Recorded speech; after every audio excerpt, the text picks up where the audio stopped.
रामपुर गांव में एक बहुत ही पुराना आम का पेड़ था। उस पेड़ की डाल पे एक कौवा और कोयल रहते थे। एक दिन रा, एक दिन दो राहगीर उस पेड़ के नीचे आराम करने के लिए बैठ गए।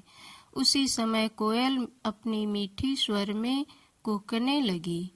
राहगीर मधुर आवाज सुन बोला, वाह क्या मीठी आवाज है।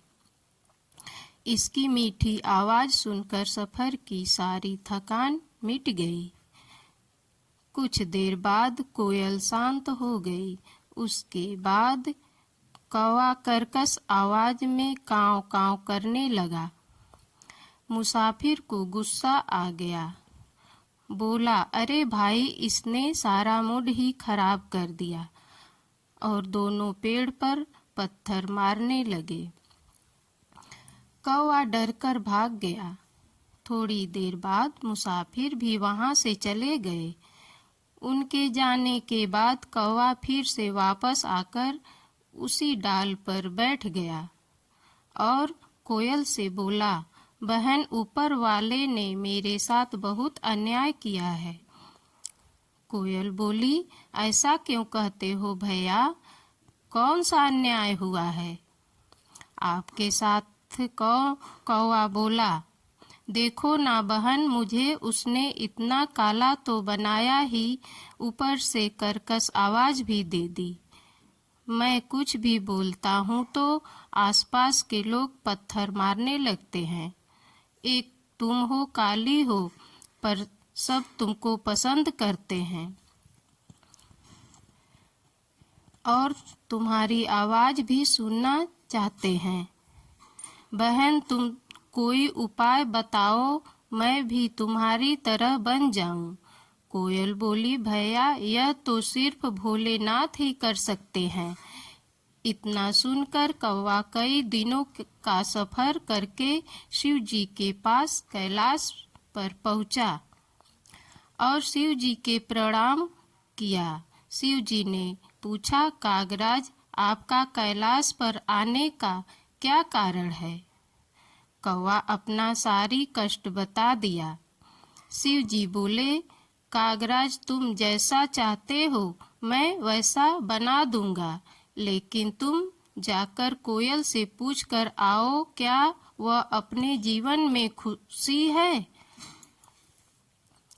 कौवा वापस कोयल के पास गया और पूछा, बहन, अपने जीवन में कितना सुखी हो? कोयल बोली, भैया, मेरी आवाज भले ही मीठी है, पर मेरा रंग बहुत काला है। अंधेरे में मैं दिखाई नहीं देती। मेरे से अच्छा तो हंस है। सभी देखना चाहते हैं और सभी प्यार करते हैं।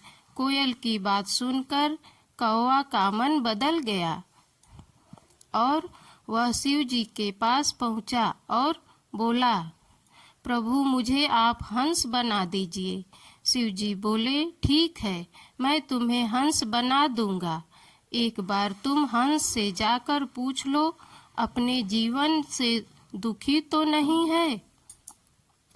कौवा हंस के पास पहुंचा और बोला, भाई, एक बात पूछना है। पूछ लो भाई, क्या पूछना चाहते हो? कौवा बोला, भाई, तुम तो अपने जीवन में बहुत खुश होंगे। हंस बोला, नहीं भाई, मुझे तो हमेशा डर बना रहता है, मेरा कोई शिकार ना कर ले।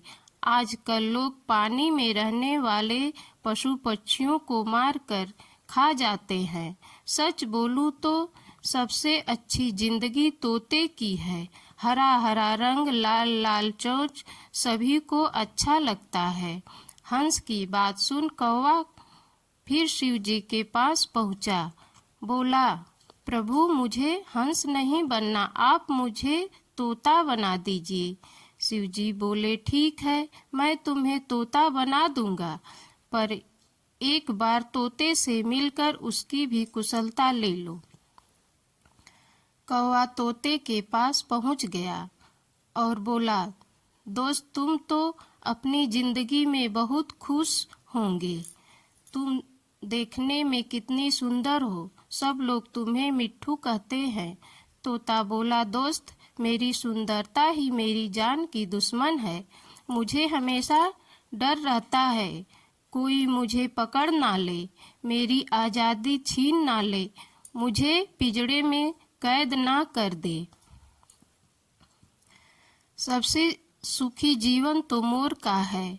कौवा फिर से शिव जी के पास पहुंचा और बोला, प्रभु, अब मुझे सिर्फ मोर बनना है, वह तो जरूर सबसे सुखी होगा। शिव जी बोले, कागराज, एक बार मोर से मिल लो और पूछ लो उसे अपने जीवन में कोई कष्ट तो नहीं है। कौवा मोर को ढूंढते ढूंढते एक चिड़ियाघर में पहुंचा। वहां से उसे मोर मिला। कौवा बोला, भाई, तुम तो बहुत सुंदर हो। जब तुम नाचते हो तो सब खुश हो जाते हैं, तुम्हारे साथ फोटो भी लेते हैं। तुम तो अपने जीवन में बहुत खुश होंगे। मोर बोला, इसी सुंदरता के कारण मैं यहाँ हूँ, और अगर बाहर हूँ तो लोग मेरे पंख नोच ले जाते हैं। डर लगा रहता है कोई मेरा शिकार ना कर ले। भाई, सबसे अच्छी जिंदगी तो तुम्हारी है, ना कोई पकड़ता है और ना कोई शिकार करता है। तुम अपनी जिंदगी में आज़ादी से रहते हो, ना जाने क्यों अपनी जिंदगी से शिकायत है तुम्हें। तुम्हारी आवाज़ बेकार है और रंग काला है, यही तुम्हारा सुरक्षा कवच है। मैं तो भगवान से प्रार्थना करता हूँ अगले जन्म में कौवा ही बनाए मुझे। सब बातें सुनकर कौवा शिव जी के पास कैलाश पहुँचा और बोला, प्रभु, अब कुछ नहीं बनना मुझे, मैं जैसा हूँ वैसा ही ठीक हूँ। कौवा की बात सुनकर शिव जी हंसने लगे और बोले, यही तो मैं समझाना चाहता था, किसी से अपनी तुलना कभी नहीं करनी चाहिए, क्योंकि उससे हमेशा दुख ही मिलता है। जो जैसा है सब सर्वश्रेष्ठ है। दोस्तों, इस कहानी से आपको क्या प्रेरणा मिलती है, कृपया कमेंट में जरूर लिखें। और आप सभी दोस्तों से निवेदन है, इस चैनल को सब्सक्राइब, शेयर और लाइक जरूर करें। मिलते हैं अगली कहानी में। जय हिंद।